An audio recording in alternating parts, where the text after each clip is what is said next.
Assalamualaikum warahmatullahi wabarakatuh. Salam sejahtera bagi kita semua. Shalom, Om Swastiastu, Namo Buddhaya, dan salam kebajikan. Nama saya Nurul Aini, program studi Kewirausahaan, Fakultas Ekonomi dan Bisnis, Universitas Satya Tera Bhinneka. Tujuan saya membuat video ini yaitu saya akan menjawab 5 kuis pertanyaan dari mata kuliah Pancasila dan Kewarganegaraan. Baik, di sini saya akan menjawab pertanyaan nomor 1.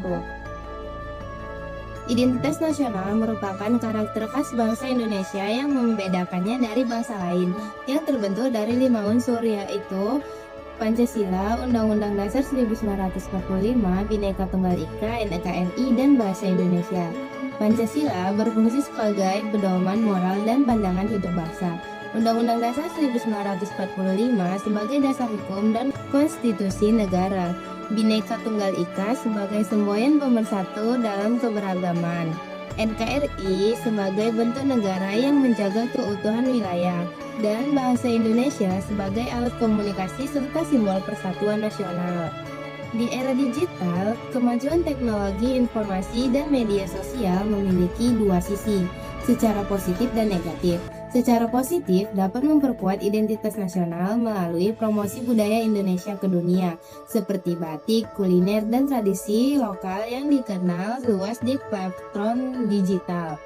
Namun, secara negatif dapat melemahkannya karena masuknya budaya asing, ajaran kebencian, hoaks, serta hilangnya sopan santun digital yang mengikis nilai-nilai luhur bangsa. Oleh karena itu, penguatan identitas nasional di ruang digital harus berlandaskan nilai-nilai Pancasila, seperti menghormati sesama sila kedua, bersikap bijak dan demokratis dalam berpendapat sila keempat, serta menjunjung keadilan sosial dan literasi digital untuk semua, sila kelima. Contoh nyata penerapan nilai-nilai ini adalah kampanye Bangga Buatan Indonesia dan gerakan literasi digital yang mengajarkan masyarakat untuk menggunakan teknologi secara bijak dan beretika. Saya akan menjawab pertanyaan nomor 2 tentang kekuasaan negara dan sistem trias politika. Sistem ketatanegaraan Indonesia mengadopsi prinsip trias politika yang membagi kekuasaan negara menjadi 3 cabang utama, yaitu eksekutif, legislatif, dan yudikatif.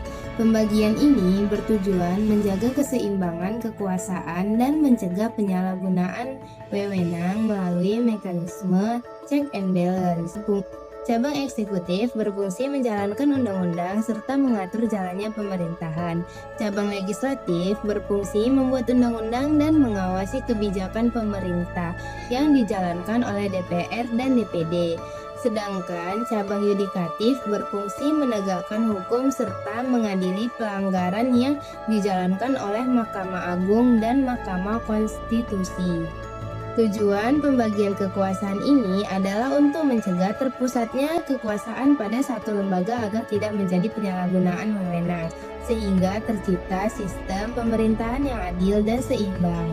Contoh penerapan prinsip check and balance di Indonesia adalah ketika DPR menggunakan hak angket untuk mengawasi kebijakan pemerintah atau ketika Mahkamah Konstitusi membatalkan undang-undang yang dianggap bertentangan dengan Undang-Undang Dasar 1945. Prinsip ini mencerminkan nilai-nilai Pancasila, terutama sila keempat tentang kerakyatan yang mengedepankan musyawarah dan pengawasan bersama, serta sila kelima tentang keadilan sosial melalui keseimbangan kekuasaan demi kepentingan rakyat. Saya akan menjawab pertanyaan nomor 3 tentang demokrasi dan tantangan di era teknologi informasi. Dalam era teknologi informasi, demokrasi di Indonesia menghadapi 2 tantangan utama, yaitu penyebaran hoaks dan polarisasi politik di media sosial.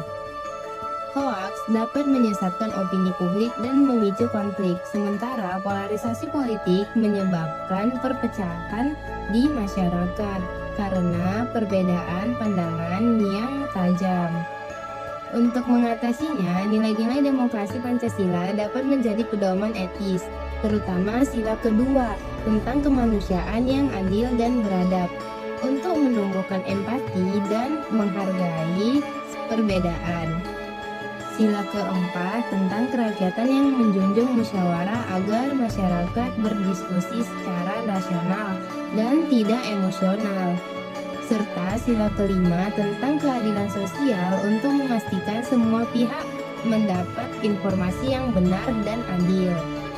Solusi konkret yang dapat dilakukan adalah memperkuat literasi digital agar masyarakat mampu memverifikasi informasi sebelum menyebarkan dan mendorong diskusi rasional di ruang digital.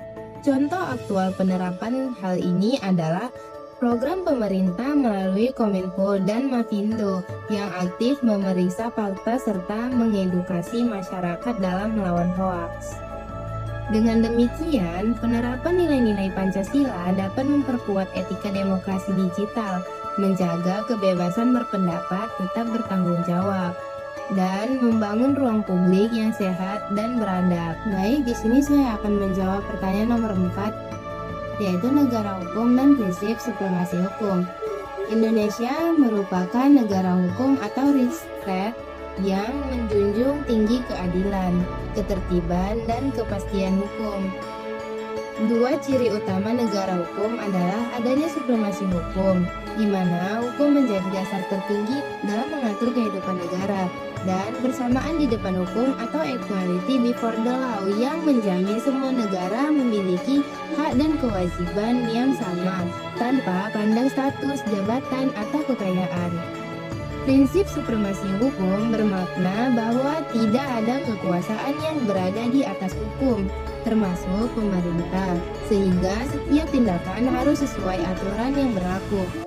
Sementara equality before the law menegaskan bahwa semua orang harus diperlakukan adil dalam proses hukum. Contoh aktual penerapan kedua prinsip ini adalah penindakan kasus korupsi oleh KPK yang melibatkan pejabat negara, menunjukkan bahwa hukum berlaku bagi siapapun tanpa pandang jabatan. Nilai Pancasila, terutama sila kedua tentang kemanusiaan yang adil dan beradab, serta sila kelima tentang keadilan sosial, menjadi dasar moral dalam menegakkan hukum yang berkeadilan dan menghormati martabat manusia.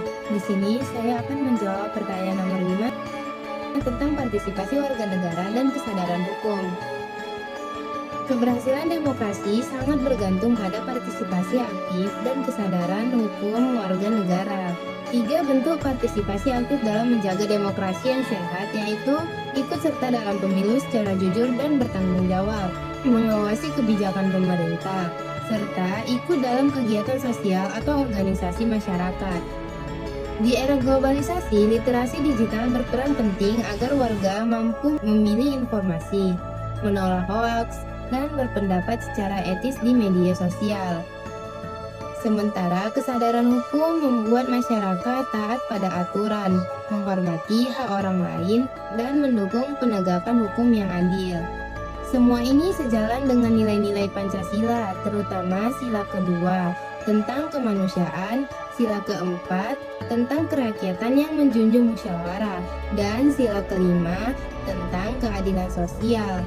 Contoh aktualnya adalah partisipasi masyarakat dalam pemilu 2024 yang diiringi dengan kampanye literasi digital dan gerakan anti-hoax untuk menjaga demokrasi yang jujur, adil, dan beradab. Baik, itu tadilah 5 jawaban pertanyaan dari kuis yang telah dikasih dosen saya. Sekian dari saya. Wassalamualaikum warahmatullahi wabarakatuh.